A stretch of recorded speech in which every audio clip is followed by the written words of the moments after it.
Hello दोस्तों, नमस्कार। स्वागत है आपका बुक्स एजुकेशन के यूट्यूब प्लेटफॉर्म पर। बिहार पुलिस सिपाही भर्ती परीक्षा 2025 के लिए दोस्तों खान सर की इस 55 सेट वाली बुक से हमने प्रीवियस एग्ज़ाम के सभी 35 सेट कंप्लीट कर लिए। दोस्तों हमारा प्रैक्टिस पेपर चल रहा है, 2 हो चुके हैं ऑलरेडी। आज हम लोग प्रैक्टिस पेपर नंबर 3 करेंगे, ठीक है। चलिए दोस्तों स्टार्ट करते हैं प्रैक्टिस पेपर नंबर 3। दोस्तों आप देख सकते हैं यहाँ पे क्वेश्चन सॉल्यूशन आंसर दिया है, ठीक है। लेकिन हमने सॉल्यूशन और राइट ऑप्शन को हटाकर आपको पूरे सेट की प्रैक्टिस कराई है। तो चलिए शुरू करते हैं क्लास। Practice paper number 3। चलिए क्वेश्चन नंबर 1 से क्लास आरंभ करते हैं। पहला क्वेश्चन है, प्रधानमंत्री लाल बहादुर शास्त्री ने किस समझौते पर हस्ताक्षर किए? Option A B C D बताएं। करेक्ट आंसर क्या होगा दोस्तों? बी, ताशकंद समझौता। यह समझौता दोस्तों 10 जनवरी 1966 को भारत के प्रधानमंत्री लाल बहादुर शास्त्री तथा पाकिस्तान के प्रधानमंत्री आयूब खान के बीच हुआ था, ठीक है। चलिए अगले क्वेश्चन पे आ जाइए। गौतम बुद्ध को कहाँ ज्ञान प्राप्त हुआ था? ऑप्शन देखिए यहाँ पे, वैशाली, बोधगया, पटना, नेपाल। तो राइट आंसर दोस्तों हो जाएगा बी।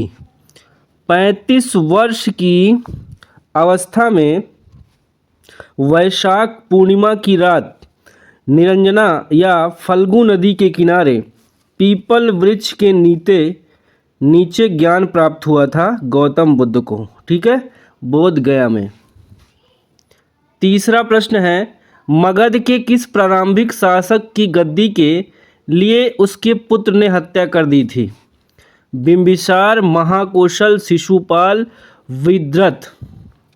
तीसरा का जवाब ए होगा दोस्तों, बिंबिसार, ठीक है। बिंबिसार दोस्तों हर्यक वंश का जो है संस्थापक था। ये बौद्ध धर्म का अनुयायी था दोस्तों। अगले क्वेश्चन पे आइए। 4, ब्रह्म राक्षस कविता के रचयिता कौन हैं? ब्रह्म राक्षस कविता के रचयिता हैं गजानन माधव मुक्ति बोध।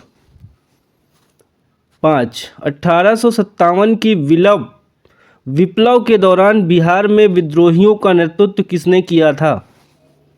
ए B C D. Right answer होगा वीर कुंवर सिंह। 1857 की क्रांति में दोस्तों बिहार का नेतृत्व किया था वीर कुंवर सिंह। अगला है 6, स्वामी सहजानंद संबंधित थे। ये संबंधित थे दोस्तों बिहार में किसान आंदोलन से। क्वेश्चन नंबर 7, भक्तमाल रचना किस कवि द्वारा विरचित है? भक्त काल रचना किस कवि द्वारा विरचित है? सूरदास, कुंभनदास, केशवदास, नाभादास। इस प्रश्न का सही जवाब होगा option D, Nabhadas. British east India company की स्थापना कब हुई? 1628, 1664, 1600, 1602।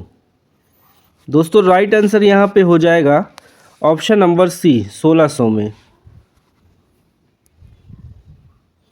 9, आत्मी सभा की स्थापना किसने की? स्वामी विवेकानंद, राजा राम मोहन रॉय, स्वामी दयानंद सरस्वती, महात्मा ज्योतिराव फुले। राइट आंसर दोस्तों होगा बी ऑप्शन, राजा राम मोहन रॉय। 10, सिंधु तथा सतलुज नदी के मध्य हिमालय को जाना जाता है। पंजाब हिमालय, कुमायूं हिमालय, नेपाल हिमालय, असम हिमालय। ऑप्शन पहला ही होगा सही, पंजाब हिमालय। रबर बताना दोस्तों किस क्षेत्र की फसल है? रबर भूमध्य रेखीय क्षेत्र की फसल है दोस्तों। इस क्षेत्र में रबर, चाय, कॉफ़ी, नारियल, गन्ना, मसाले, सिनकोना आदि फसलें उगाई जाती हैं। अगला है, उत्तर पश्चिम भारत में शीतकालीन वर्षा उन चक्रवातों के परिणाम स्वरूप होती हैं जो उत्पन्न होते हैं लाल सागर में, काला में, वाल्टक में या भूमध्य सागर में। ऑप्शन डी सही होगा दोस्तों, भूमध्य सागर में। देखिए 13 हो चुका है, 14 नंबर देखिए 13वां है, ठीक है। सुंदरवन राष्ट्रीय उद्यान भारत के किस राज्य में स्थित है? बिहार, झारखंड, पश्चिम बंगाल, उड़ीसा। इस प्रश्न का सही जवाब होगा दोस्तों option C, Sundarban delta Ganga और ब्रह्मपुत्र नदी का डेल्टा है। ये दोस्तों भारत के पश्चिम बंगाल बंगाल में है, ठीक है, राज्य में है। और सुंदरवन राष्ट्रीय उद्यान दोस्तों सुंदरी नामक वृक्ष अधिक होने के कारण इस क्षेत्र का नाम सुंदरवन पड़ा। 14 नंबर देखिए, वायुमंडल में स्थित ओजोन सूर्य से आने वाली डैश विकिरणों से पृथ्वी की सुरक्षा करती है। 14 का जवाब होगा दोस्तों बी ऑप्शन, पैरा बैंगनी। अगला क्वेश्चन है 15, अरुणाचल प्रदेश में ब्रह्मपुत्र नदी जानी जाती है, किस नाम से जानी जाती है दोस्तों? दिहांग नाम से जानी जाती है। 16, डैश पादप की पत्तियां बीड़ी बनाने के लिए उपयोग में आती हैं। तो दोस्तों यहाँ पे तेंदू की पत्तियां जो हैं बीड़ी बनाने के काम आती हैं। देखिए 17, निम्नलिखित में से किस स्थान पर भारत में सर्वाधिक वर्षा दर्ज की जाती है? इसका जवाब ए होगा दोस्तों, मासिन राम। 18 है, भारतीय संविधान के भाग 4 में डैश का विवरण प्रस्तुत है। दोस्तों राज्य के नीति निर्देशक सिद्धांत का विवरण जो है प्रस्तुत है। अगला क्वेश्चन आ जाइए 19, ध्यान दीजिएगा दोस्तों, मानव अधिकारों की सार्वभौमिक घोषणा UDHR के अनुच्छेद 4 में डैश का विवरण प्रस्तुत किया गया। देखिए 4 ऑप्शन दिया है, 19 का सही जवाब दोस्तों आपका हो जाएगा ऑप्शन नंबर यहाँ पे ए, गुलामी से स्वतंत्रता। 20, भारतीय संविधान की डैश भारतीय गणराज्य की आधिकारिक भाषाओं की सूची प्रदान करती है। ये हो जाएगा दोस्तों 8वीं अनुसूची, ठीक है, डी ऑप्शन। 21, डैश की नियुक्ति भारत के राष्ट्रपति द्वारा नहीं की जाती। किसकी नहीं की जाती दोस्तों? राष्ट्रपति द्वारा नियुक्ति। बताइए, उच्चतम न्यायालय के न्यायाधीश, महाधिवक्ता, राज्यपाल या महान्यायवादी? ऑप्शन बी सही होगा, महाअधिवक्ता की। 22, संसद द्वारा 8 सितंबर 2016 को डैश संविधान संशोधन अधिनियम 2016 के तहत GST अधिनियम पारित किया। बताना है कौन सा संविधान संशोधन था दोस्तों? ये 101 यानी 101वां संविधान संशोधन अधिनियम 2016 के तहत GST अधिनियम पारित किया गया। 23, भारतीय संविधान में कानून बनाने की निर्धारित प्रक्रिया काफ़ी हद तक डैश के संविधान द्वारा प्रभावित है।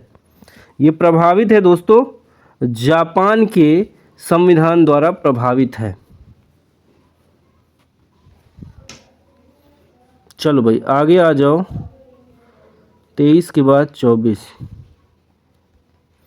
शिक्षा का अधिकार RTE अधिनियम वर्ष, बताइए दोस्तों इसका जवाब क्या हो जाएगा? कब RTE एक्ट आया था?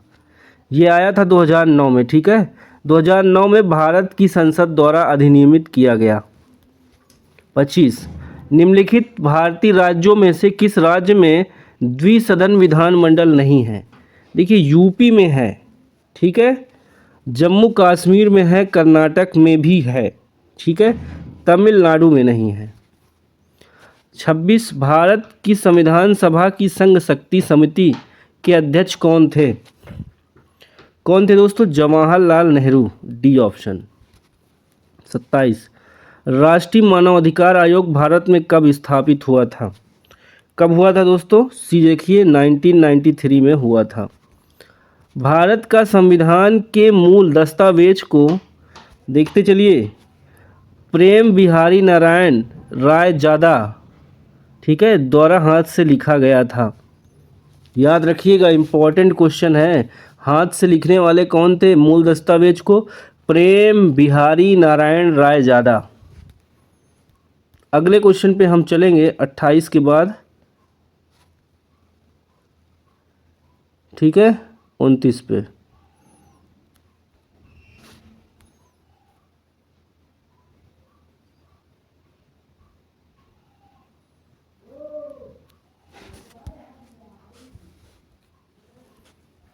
उनतीस देखिए दोस्तों,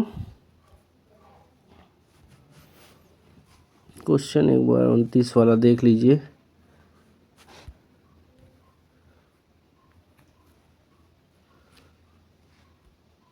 तीस नंबर देखिए, मार्च 2018 में निम्नलिखित में से किस देश ने अंतर्राष्ट्रीय पक्षपात का हवाला देते हुए यह घोषणा की कि वह अंतर्राष्ट्रीय आपराधिक न्यायालय से निकल जाएगा? Afghanistan, Pakistan, Philippines, Vietnam. 30 का जो आंसर हो जाएगा दोस्तों, ऑप्शन आपका सी हो जाएगा, फिलीपींस। 31, योजना आयोग के स्थान पर लाई गई नई नीति आयोग के प्रथम अध्यक्ष कौन थे? तो कौन था दोस्तों? Arvind Panagariya, A option.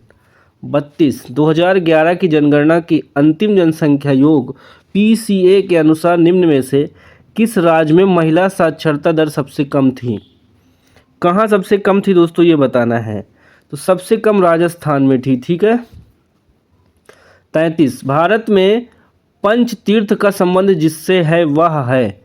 पंच तीर्थ का संबंध है दोस्तों सामाजिक समावेश से। देखिए क्वेश्चन है हमारा, बेटी बचाओ बेटी पढ़ाओ योजना की शुरुआत कब हुई? इस योजना की शुरुआत हुई थी दोस्तों 2015 में, ठीक है, 22 जनवरी 2015, ठीक, बालिकाओं को सशक्त बनाने के लिए। अगला है 35, माल और सेवाएं कर जीएसटी पर संसदीय संशोधन बिल को किस राज्य ने सर्वप्रथम अनुमोदित किया? आसाम ने दोस्तों। ऐसे बागान जहां बिक्री के लिए एक नगद फसल उगाई जाती है उसे दोस्तों कहते हैं रोपण के रूप में जाना जाता है, रोपण। किस भारतीय गैर सरकारी संगठन को पारिस्थितिकी स्थायी कृषि आदर्श नमूने के संवर्धन हेतु संयुक्त राष्ट्र विकास कार्यक्रम यूएनडीपी 2017 का इन्वेंटर पुरस्कार प्रदान किया गया? चलिए इसका आंसर देखिए, स्वयं शिक्षण प्रयोग। नेशनल स्टॉक एक्सचेंज का मुख्यालय कहाँ है? इसका मुख्यालय दोस्तों मुंबई में है, मुंबई में। 39, भारत की केंद्र सरकार ने 2018 को डैश का राष्ट्रीय वर्ष घोषित करने का निर्णय लिया है? इसका ऑप्शन हो जाएगा, मोटे अनाजों का राष्ट्रीय वर्ष घोषित करने का निर्णय लिया है।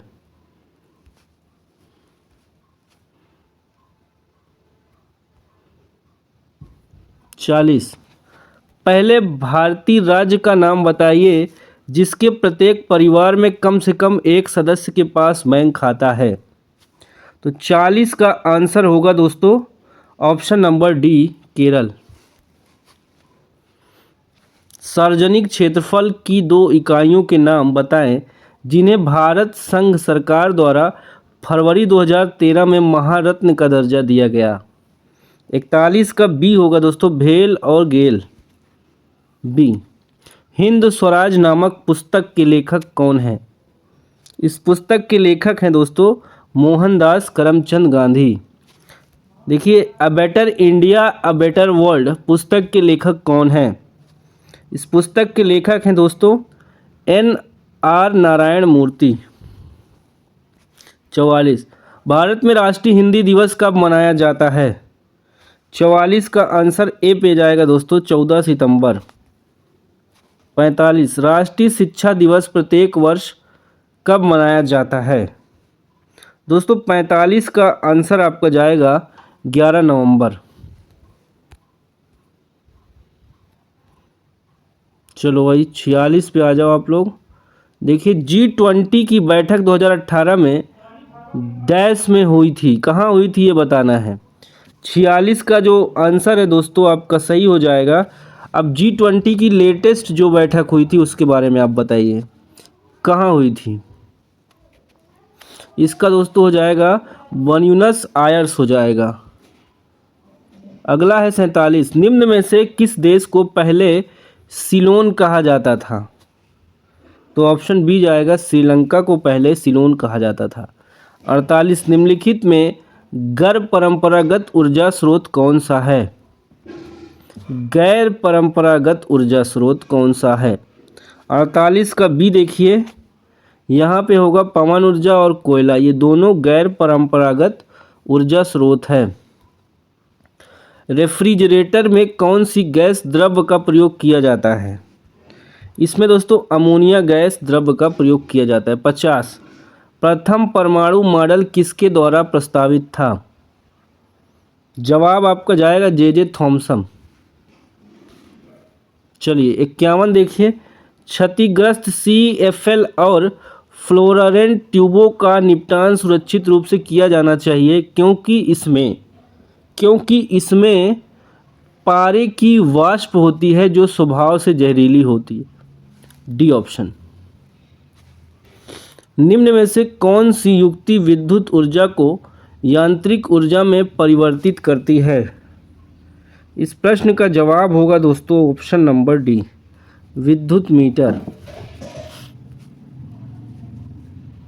चलिए 53 पे आ जाइए, सौर सेल बनाने के लिए कौन सा पदार्थ उपयोग किया जाता है? Silicon, carbon, lead, aluminium. इसका जवाब होगा दोस्तों ए। ठीक है, सौर सेल ऊर्जा को विद्युत ऊर्जा में बदलता है। इसमें सिलिकॉन और जर्मेनियम का प्रयोग किया जाता है। देखिए न्यूमेरिकल है 54, दो पिंडों के बीच गुरुत्वाकर्षण बल r के निम्न रूप में परिवर्तित होता है तो दोनों पिंडों के बीच की दूरी क्या होगी? इसकी दूरी हो जाएगी दोस्तों 1/r²।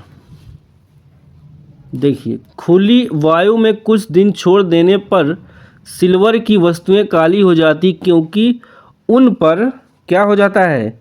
उन पर सिल्वर सल्फाइड, डी ऑप्शन, की परत बन जाती है।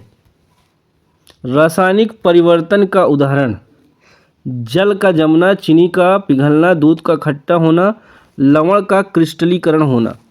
56 का जवाब सी होगा दोस्तों, दूध का खट्टा होना। अम्लीय वर्षा निम्न के ऑक्साइडों के कारण होती है। इसका जवाब डी जाएगा, सल्फर और नाइट्रोजन।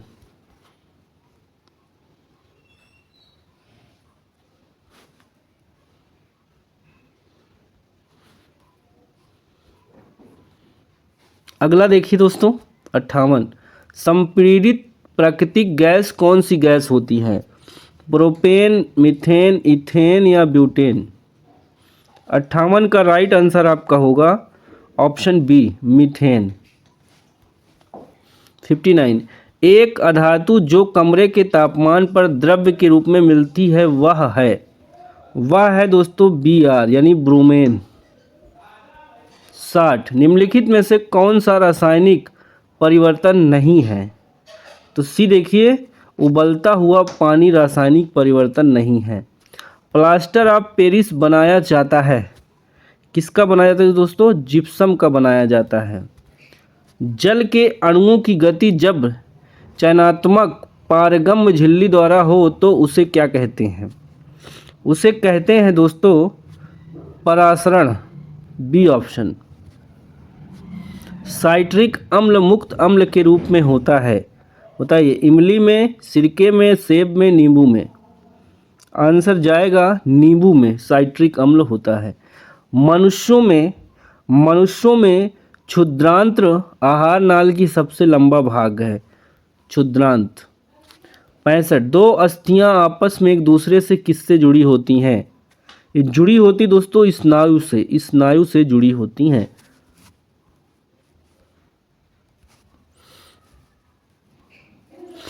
खोजी गई प्रथम जीवाणु रोधक बताना है।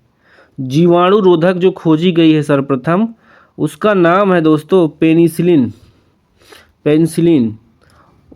देखिए, वायवीय श्वसन में ग्लूकोज के विखंडन से प्राप्त होता है। इसका राइट आंसर होगा ऑप्शन आपका सी, CO2 एवं जल। डैश, जैसे सरल जीवों को यदि कई टुकड़ों में काट दिया जाए तो प्रत्येक टुकड़ा विकसित होकर पूर्ण जीव का निर्माण कर देता है। आंसर बी के साथ जाएगा दोस्तों, प्लैनेरिया।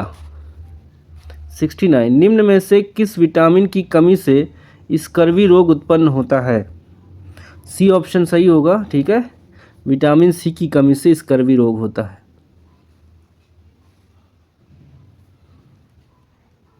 देखिए रीजनिंग है, ठीक है, ये सब का सल्यूशन के साथ आपको हम पीडीएफ दे देंगे। मैथ्स है,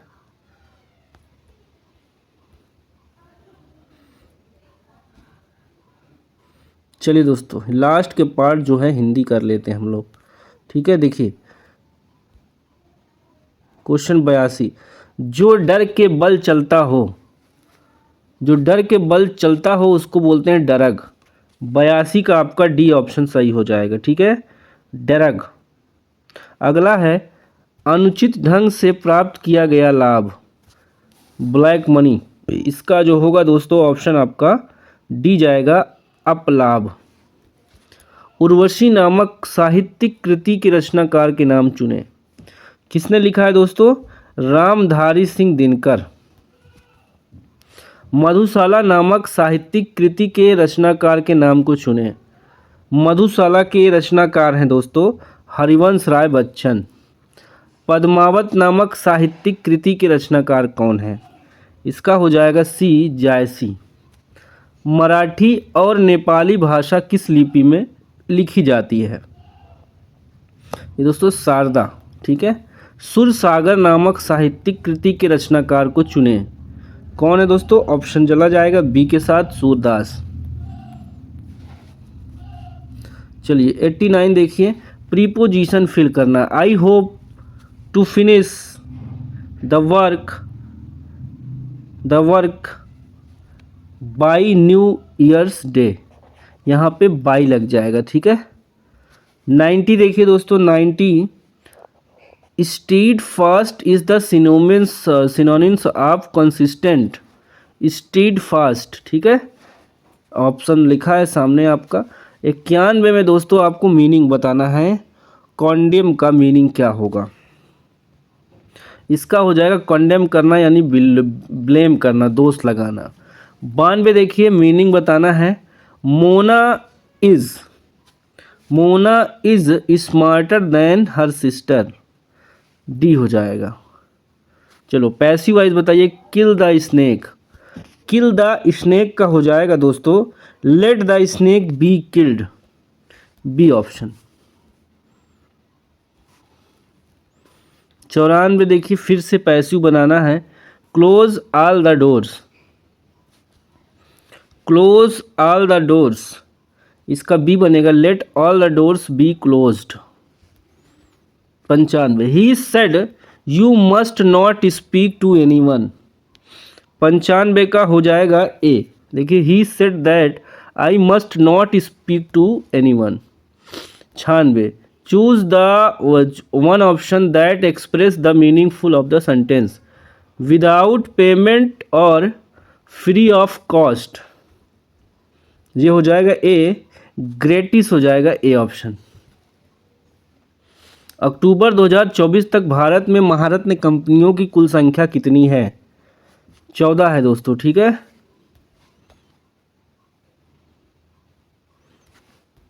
हाल ही में भारत के सर्वोच्च विज्ञान पुरस्कार विज्ञान रत्न से संबंधित गोविंद राजन पद्माभन किस क्षेत्र से में अपने योगदान के लिए जाने जाते हैं?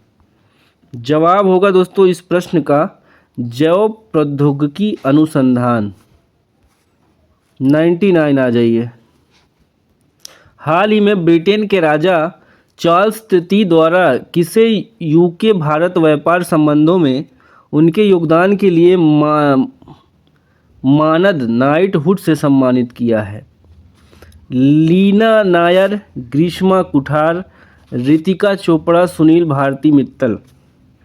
राइट आंसर होगा दोस्तों डी, ठीक है, सुनील भारती मित्तल। आखिरी क्वेश्चन देखिए, दिसंबर 2024 में किस भारतीय व्यक्तित्व को time person of the year 2024 चुना गया, जो वैश्विक स्तर पर उनके प्रभाव और नेतृत्व को मान्यता देता है? तो दोस्तों यहाँ पे सुंदर पिचाई हो जाएगा, ठीक है। गूगल के सीईओ थे, ठीक है। सुंदर पिचाई को times person of the year 2024 चुना गया, जो प्रौद्योगिकी और नवाचार के क्षेत्र में उनके योगदान को मान्यता देता है। तो दोस्तों ये था हमारा प्रैक्टिस पेपर नंबर 3, ठीक है, जिसको हमने पूरा कर लिया है। पूरी सॉल्यूशन के साथ पीडीएफ आपको टेलीग्राम पर मैथ और रीजनिंग का पार्ट भी मिल जाएगा। ओके दोस्तों, बाय बाय, टेक केयर, जय हिंद, वंदे मातरम, नमस्कार, बाय बाय।